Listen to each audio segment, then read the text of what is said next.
Shooting for the stars for the third time. Shooting for the stars for the third time. Shooting for the stars for the third time. Yes. Fellow Toastmasters and guests, as some of you would know, I am also heading the District 122 DC of Toastmasters Pakistan. Effectively, this is the country manager or the chief executive of Toastmasters in Pakistan. Under my jurisdiction, there are around 44 clubs and around 800 to 900 Toastmasters. I'm not only to look after the Toastmasters mission, which is to build new clubs and to strengthen existing clubs, but I'm also supposed to look after the district's finances and also the continued educational growth of the members. If we can whittle down the Toastmasters mission, it would be to provide top quality education to our members. And how can we provide top quality education to our members? By ensuring that the club meetings take place regularly with suitable strength and with suitable quality. And that's not only limited to Karachi Toastmasters Club, but to 43 other clubs across the country. There are various ways and means and mechanisms to gauge that quality. And one of the first and foremost is the Toastmasters dashboard. In fact, every member can log in onto the dashboard and see how every club is doing.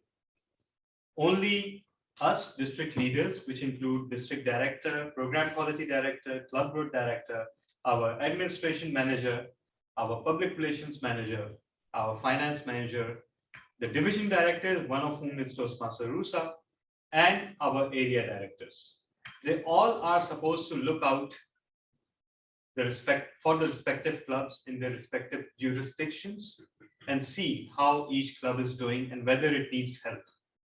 It is not enough to run one club successfully. All the clubs should have some level of success. And this is where our challenge comes in. See, there are a few exceptionally strong clubs around the country. Alhamdulillah, Karachi Toastmasters Club, Islamabad, Rawalpindi, Lahore, and a few other community clubs, CA clubs. There are certain corporate clubs which are in constant need of bolstering and support in order to continue their program. And yes, I can see Toastmaster Rabia nodding. We both know why. And those clubs are also as much our responsibility as our home club is. This is where the leadership part comes in, where we need to rise the confines of our home club and to think about every club in the district, and not only clubs, but the members in the district. What is the challenge? The challenge is that 5 or 6 of our clubs are below the minimum membership limit at this point in time, which means that they do not have 8 members. They have a lower number. What does it do, having a number lower than 8 members?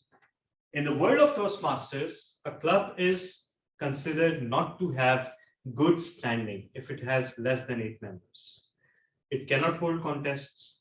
It can hold meetings, of course, but it won't be counted in the district's totals towards healthy clubs, because when we fix our targets that we need to grow from, let's say, 40 clubs to 50 clubs or 60 clubs, that means healthy clubs. And that is the biggest drawback. And it is a challenge because almost all of them are corporate clubs. And almost all of them are clubs whose parent organizations are not supporting them.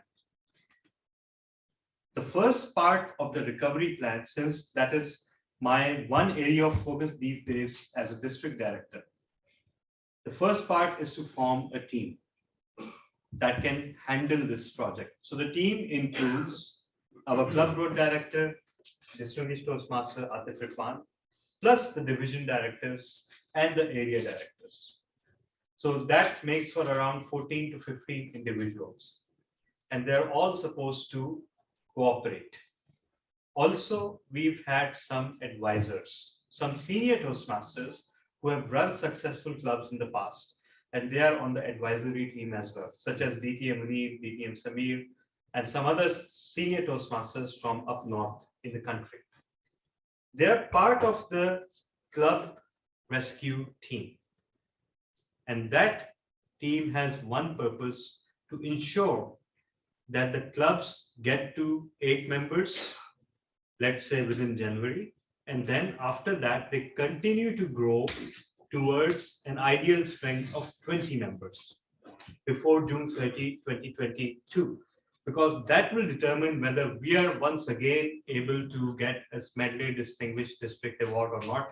And that is what I mean by shooting for the moon for the third time, because past 2 years we have been getting this award and I was not the district director back then. This year I am the district director and somehow we are in this situation. There are a few strategies which can be used to rescue the clubs. First of all, if it's a corporate club, it can be rebranded. It can be given to another organization which has 8 willing members. What's the attraction for them? The attraction is that in order to establish a club, they don't need 20 members. They only need 8 members. It can be given to a community. And there's one more strategy that we are employing in case of one specific club, which is called Quetta Toastmasters Club.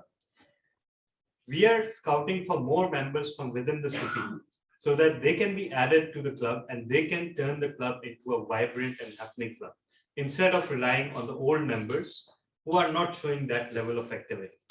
So there are so many ways that a club can be rescued, and the precise mode of rescue can be targeted according to the specific situation of a club. So for example, one option would be to hand it over to another organization. Another option would be to scout for members from within the city or within the organization and add those to the club. The third would be, which is not an option at all, to let it die. Why is that not an option? Because once a club dies, that is deducted from your district's total.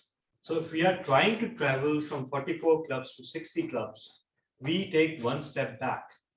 And in order to score growth, we need to establish a new club just to compensate for the club that we lost. And that's no longer an option. So that is my team and that is my rescue plan. And now I open the floor for any disruptive ideas that you may have.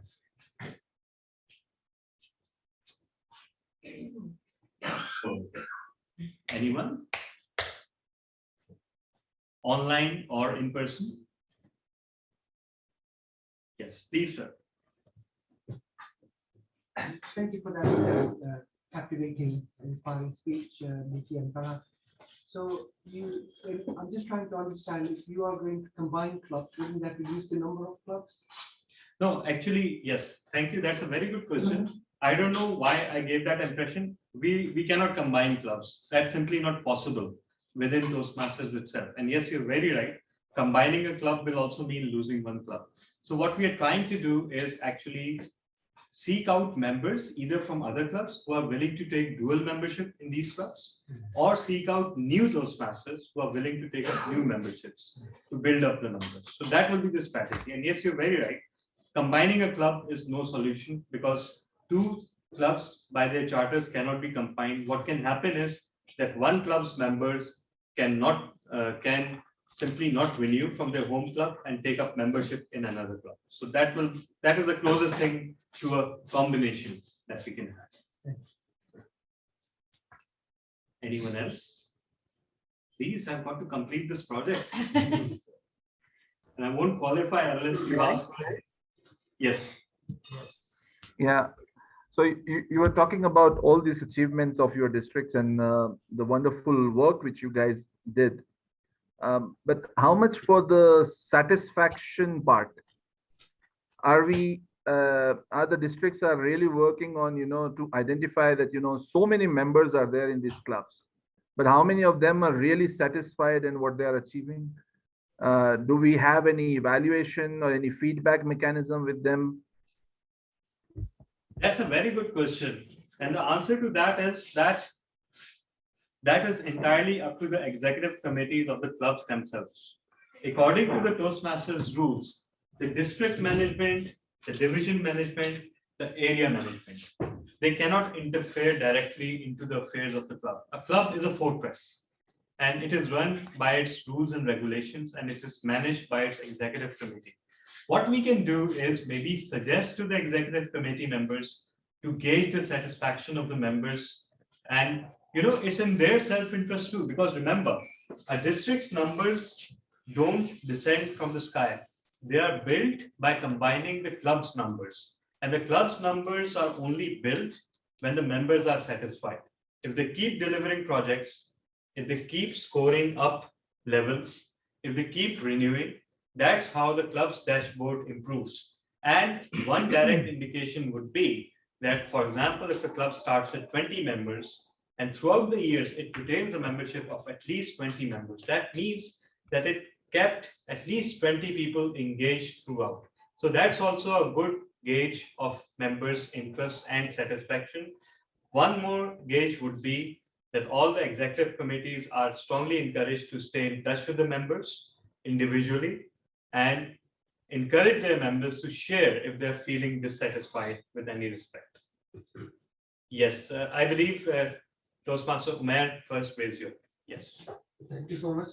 You explained very briefly about your achievement and what Karachi Toastmaster Club achievements regarding your tenure and your previous tenure. Even your plan is very, very good, but the flaw in your plan or the argument that I will put is what would be your marketing strategy. Your plan is very good, but if it is not communicated to all the stakeholders and all the people who are interested and who can be potential Toastmasters, what is your marketing plan regarding this? That's an excellent question. And the marketing part actually on a district level comes from the public relations department, which is headed by the public relations manager. They have a whole team with them, and their job is twofold. First of all, to equip the club to market themselves adequately. And most of our clubs are in fact doing a very good job of marketing themselves. But it's also their job to create a demand for Toastmasters within the public at large. And that, yes, you're right. Till now, that needs to happen. We have allocated budget for it. We have also chalked out a plan for it. But that plan needs to be executed. So yes, you're very right. Unless that marketing takes place, we perhaps will not succeed very well in getting new people into the fold. There's no use marketing to existing Toastmasters, right? So yes, marketing needs to be done and we need to execute the marketing plan. Traditionally, our marketing activities kick off from January every year because during July to December, we are busy in contest cycle and some administrative things. So our marketing thrust, as it were, it starts from January, and we also have social media marketing and quite a few events at the district level. Yes. If I'm allowed to ask one more question Yes. regarding it, what are the marketing avenues? Social media, yes, and plus also institutions, within institutions. So if some Toastmaster belongs to a university or a corporate entity, they market it within their company as well. But our main thrust will be on social media. Yes, Mr. Admin Manager. Okay. What would be your plan B or C if unfortunately, if God forbid, plan A did not succeed, did not successful? Yes, the plan B is simply to accept things as they are and to strive for even more club growth to set off this loss. Because see, there's only so much time and energy that we can devote to clubs that are in trouble.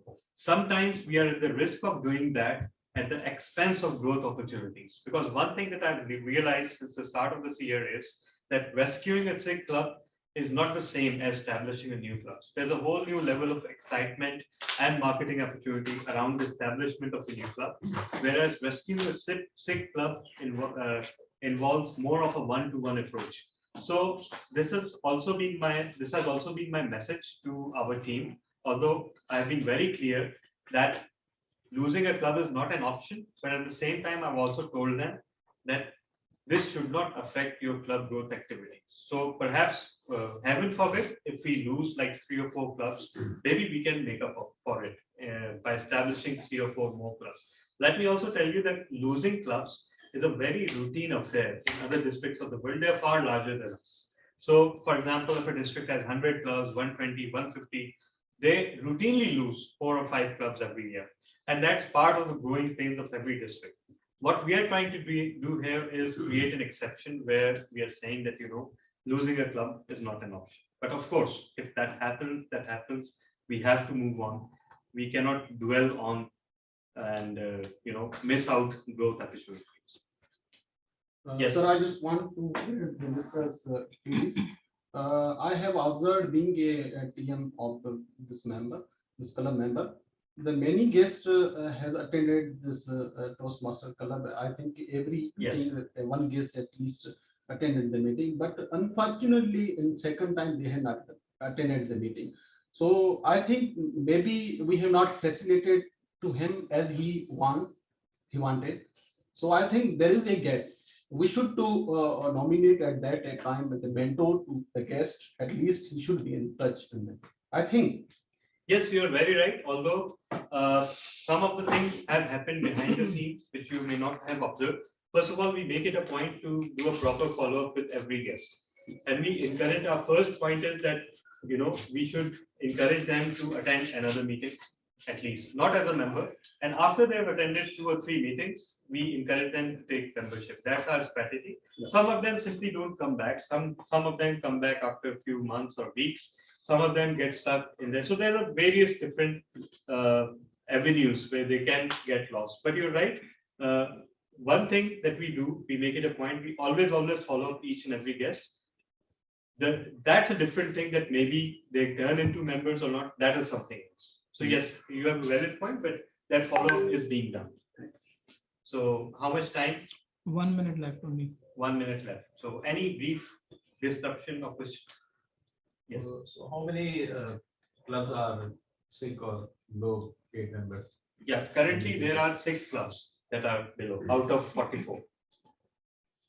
So We have to work on. yes, those 6 so clubs. I believe that brings this session to an end. So thank you very much for your enlightening questions, and trust me, your questions have also helped me to clarify some of the things about my strategy as well.